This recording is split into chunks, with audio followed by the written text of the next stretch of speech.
Welcome back to my channel. I'm Lakin. This is Tito. You will see him. I am dog sitting for my brother. Today we're going to be doing a spring reading wrap up.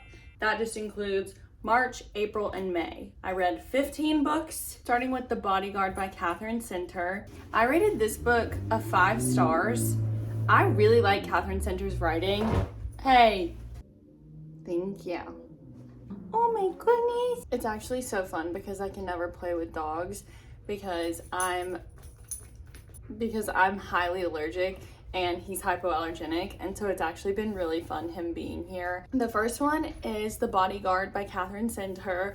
It starts with Hannah, who is like having trouble at her job with her coworkers. She used to date one of her coworkers. She's put in charge of protecting a superstar named Jack Stapleton, and he has to go back to his hometown to his parents' house because his mom got sick, and she goes with him and has to basically like fake date with him in order to be his bodyguard. There was a lot of drama with her coworkers, her bestie at work, and her ex-boyfriend that works there too. If you want just like a cute rom-com-y type of book, this one was really cute. I liked it.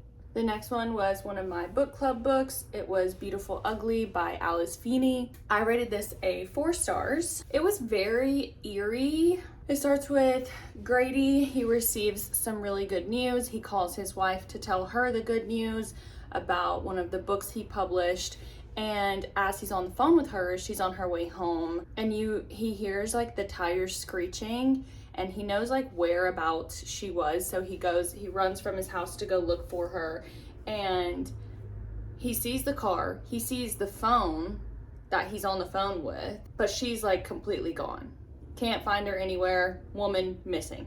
Fast forward a year, he's still grieving. He's about to lose his house, has no money. And he goes to his agent, and she's like, hey, why don't you go stay in this like remote island? I have a cabin there. One of my old writers used to work there, or used to live there. He's like, oh my gosh, I love his work. I would love to do that. He gets on the island. It's super fucking creepy by this point. Shit starts happening. He keeps thinking that he sees his wife, his dead wife, or missing wife. It has a really cool twist, I'll say that. I didn't expect it. Normally I'm like, oh, this is gonna happen, that's gonna happen. This one, I didn't see coming at all. Got my ass good. The third book I read in March is Love in Other Words by Christina Lauren. I also gave this one 5 stars. This was a good month for me. We follow Macy. She is living her dream life, has a nice husband who has a nice fiance who has a daughter. Let me check on him. He was being way too quiet. I got nervous. Macy is living her best life. She's engaged to an older man who has a daughter. She's going through some residency and very like content, but in like the worst way possible. Like feels nothing almost, where it's like, babe, why are you doing this to yourself? You know, until she runs into Elliot. We learn about their upbringing together. They were neighbors. They both really love books. He's back. Then we find out they have not talked in a decade. This was like her first love, her only love. We have to figure out why they haven't talked in a while. That part gets annoying because we're like, oh, come on, just tell us. But I think it was like a valid reason for them not talking. Granted, you know, miscommunication. They should have just talked about it. Oh, with this one, I really liked like the back and forth between past and present of like learning as they tell the story of a long time ago. I'm trying to remember everything from whenever I was reading it because obviously this was in March. So there were a few concepts that I really liked from this book. It was like he would ask her, what's your favorite word? And I think about that all the time, like, what's your favorite word? I want to ask people that all the time, but I feel like they'd be like, what are you talking about? Last book I read in March was none other than Magnolia Parks by Jessa Hastings. Okay, hear me out. I gave this book a 3 stars. I know this is controversial. Can someone please convince me to read, like, keep reading this series? Because the first one just didn't do it for me, okay? Okay, I was just like screaming at her the whole time, you know? And I get like it's a Chuck and Blair situation, but still. I'm not a fan of the toxic second chance romance type shit. Okay, this book, it's about like London socialites, again, like Gossip Girl-esque, but very out of touch, go as they please, clubbing, going on a jet for someone's birthday, like that type of thing. I did like the premise. I did like, yeah, I'm just gonna stop there. 3 stars for that one. Those were all of the books I read in March. Now we're on to April. I read 7 books in April, starting with The Wedding People. This was one of my book club books. The cover and the story. Don't judge a book by its cover, okay? Because this one I thought was gonna be like really summery, really fluffy, really romancy, giving rom-com. No, I would check some trigger warnings if you're sensitive with that type of thing. I gave it a 3 stars. Okay, we'll start there. I'm glad this was a book club book for me, because if not, I don't know if I would have pushed through. I'm so happy that I did. I will say that. If you can get through like the first 25%, you're golden. Like then you're locked in, you're gonna eat it up. But that first 25% was difficult. It starts off Phoebe and her husband going through some shit. He's doing some shady stuff with one of the teachers at their school. Her life basically falls apart. And then she's like, I'm gonna book myself into a hotel. Okay, so she books a little holiday at her dream hotel. And whenever she walks in, she realizes that the hotel is rented out by a huge wedding party. She gets in the elevator to go up to her room. In walks the bride, and the bride is like, are you from the husband's side of the family? And she's like, no. And she's like, are you from my side of the family? And she's like, no. And she's like, why are you here? So they get to talking. And then Phoebe ends up like spending the whole week there, going shopping with the groom, going on a boat ride, doing all the things. I really liked it. Again, it took me a second to wrap my head around it, but I got it. And one thing that I always think about from this book that I like actually took away from this book, I feel like you could count this as a spoiler, so skip to this time if you don't want a spoiler. But she, at the end of the book, she like ends up finding a job as like a mansion keeper or like a housekeeper or an innkeeper or something in Rhode Island. And I just think that's like such a cute little turn of events for her, because I feel like she's gonna do so well there. And I think about it, I'm like, that's an awesome job. Like, the next one is The Naturals by Jennifer Lynn Barnes. I did give this one a 3 stars, but I feel like it has, if I keep reading the series, it has potential like for the next few books to be really good. I loved the premise though. For some reason, I love like child prodigy type of books. If you have any recommendations for that type of book, please comment them down below. This one, you follow Cassie. She is a natural at like reading people. The FBI comes knocking on her door and basically asks if she wants to join their program for teens with these like insane talents, pretty much. I liked like meeting all of the kids in the program too, like in the house. I thought that was really cool. There is like a love triangle trope. I think that's cute. And then there's this one case where the killer's on the loose. It ties like into Cassie, our main character.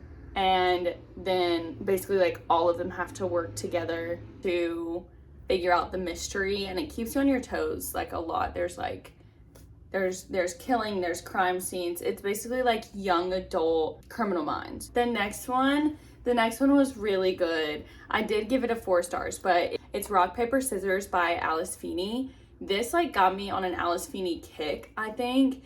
It's like how I was with Frida McFadden in the beginning, because this book lots of twists. Mr. and Mrs. Wright are like, their marriage is pretty rocky right now. So the wife wins a free weekend getaway to Scotland at an abandoned church converted Airbnb.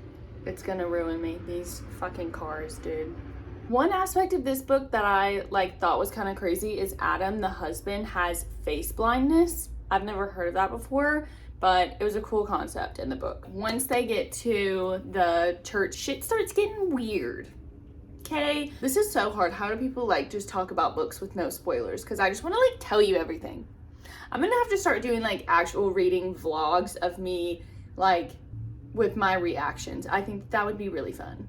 The dog gets lost. Somebody's lying. There's a woman, a weird old lady in the cabin down below them. Cemetery in the back, wood carvings of animals, yeah. It was a good one. I was in there.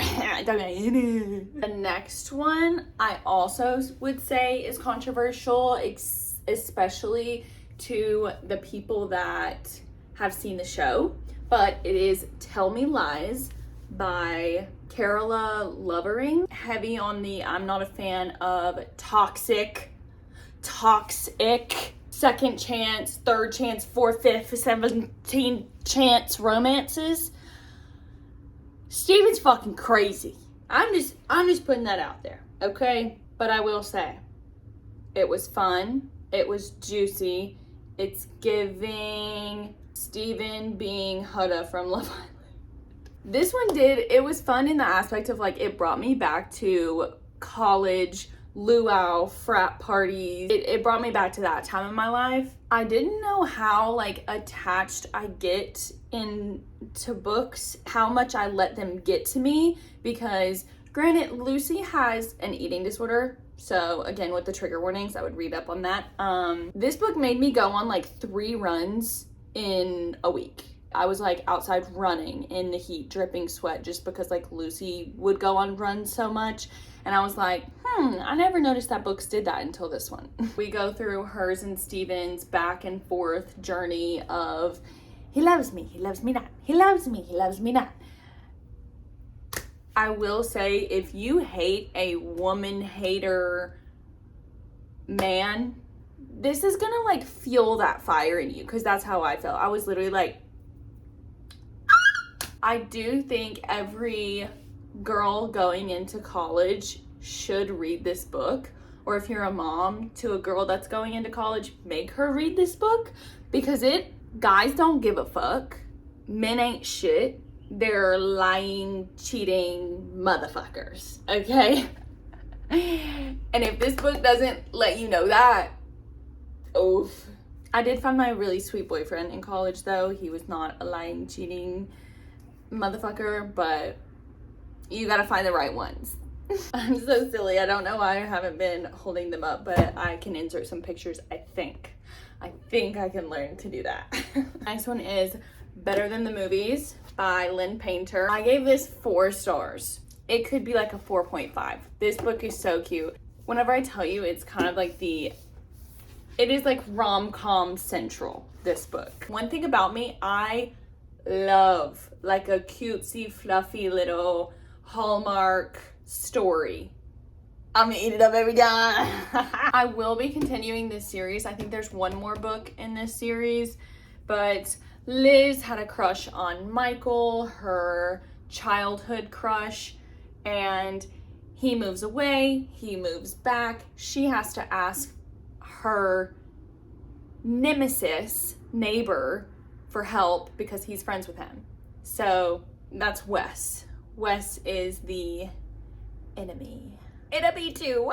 Wes has a cool charm to him, and he takes her to movie nights, to basketball games, to parties, just so she can be around Michael. She kind of gets to see a different side to Mr. West. What I took away from this book is how much I loved how Liz looked at life. That was hard to say.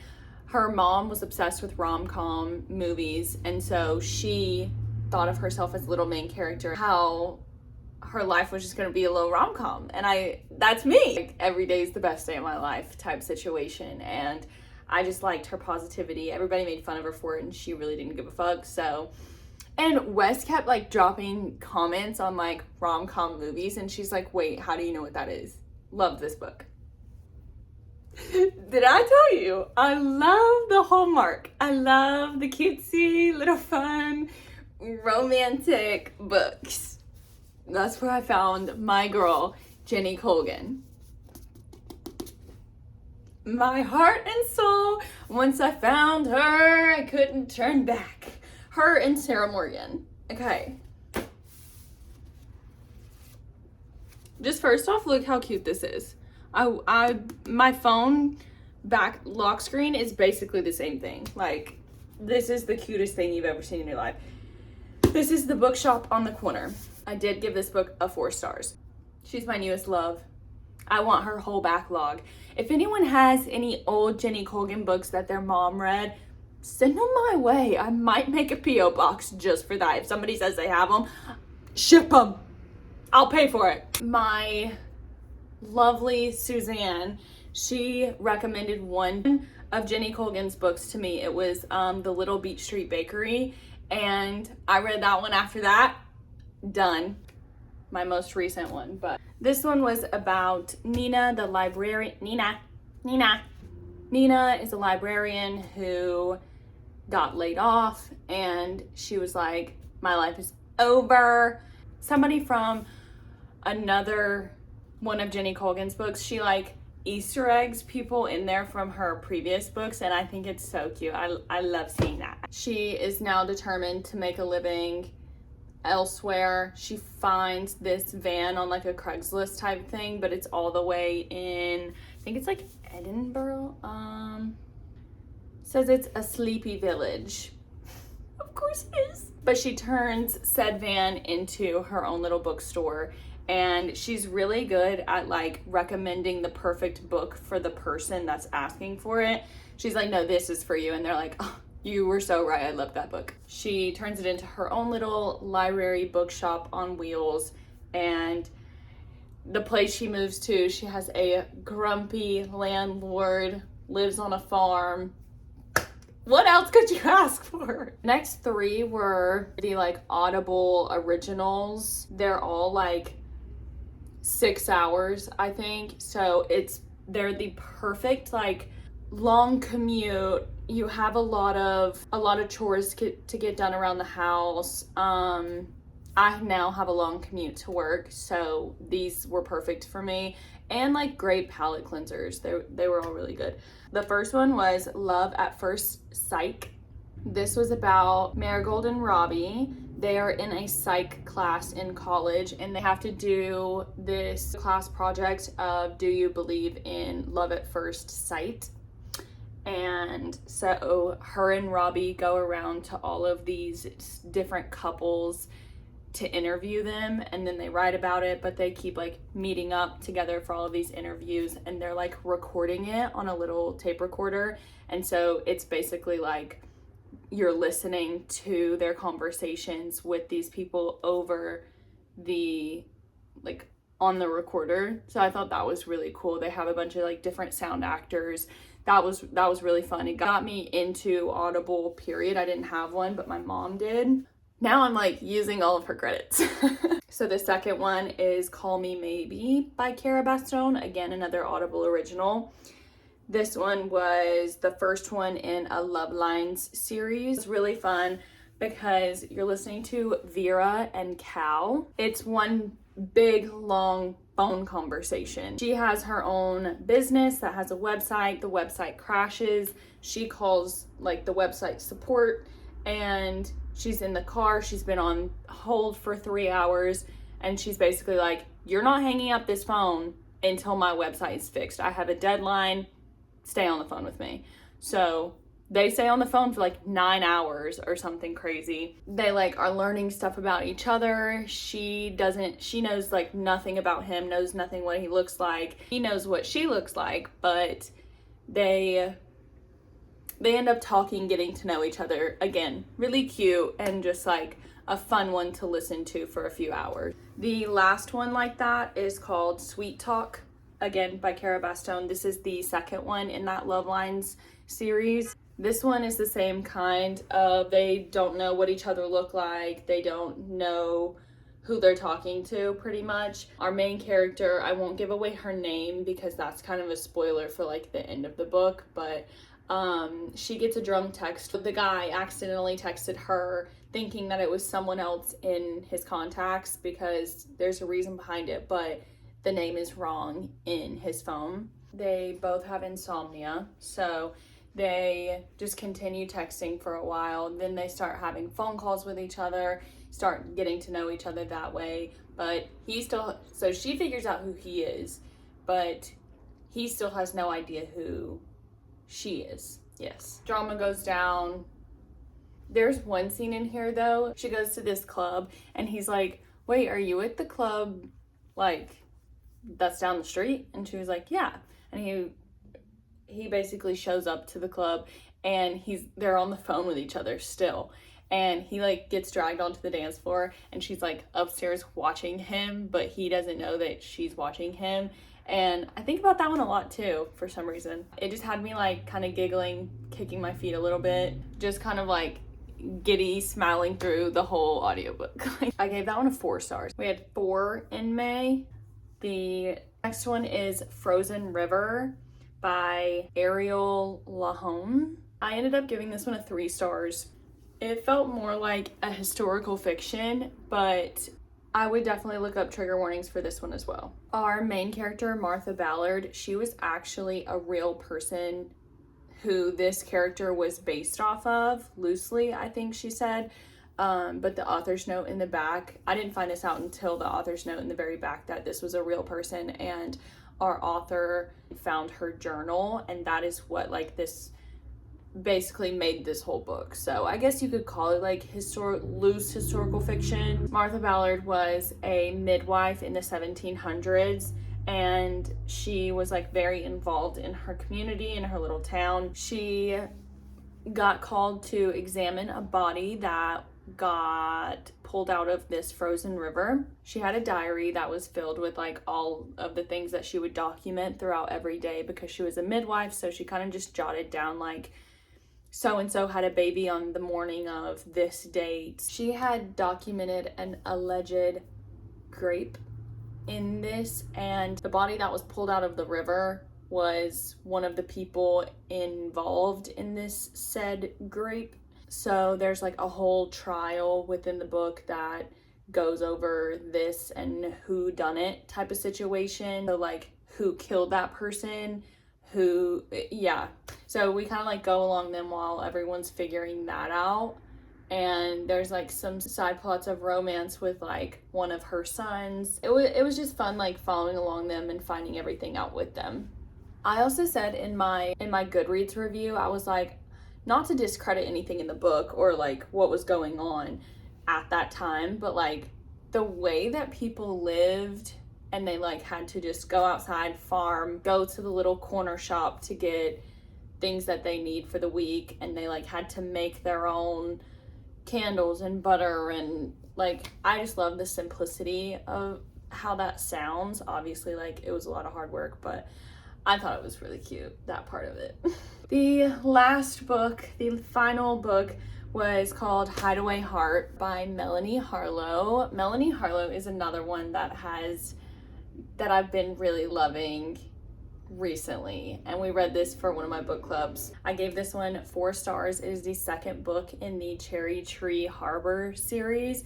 The first one was also really good, but this one is about Pixie Hart, who is a superstar country singer that just like wants a little break and plans herself a vacation. But whenever she tells her brother about the vacation, he was like, nope, I can't let you do that. So he calls one of his friends, his besties from, I think they were Navy SEALs.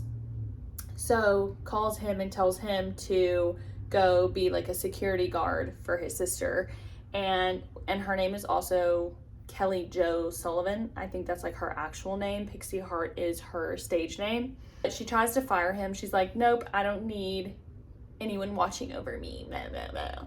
And he ends up having to stay. He's like, I promised your brother. And he takes her to his hometown, meet his family, all of that good stuff. Also very cute. This one's a little spicy though, so just throwing that out there. But that was all of them. I hope you enjoyed my first like actual book video. If you want more content like this, let me know. If you have any good recs, drop them down below. I also like leave a little review on my Goodreads. You can keep up with what I'm reading in real time on my Goodreads and my Instagram stories. All of that is linked below. But there was everything that I read. I didn't read nothing. This spring. Hey, I love you. Bye. Bye.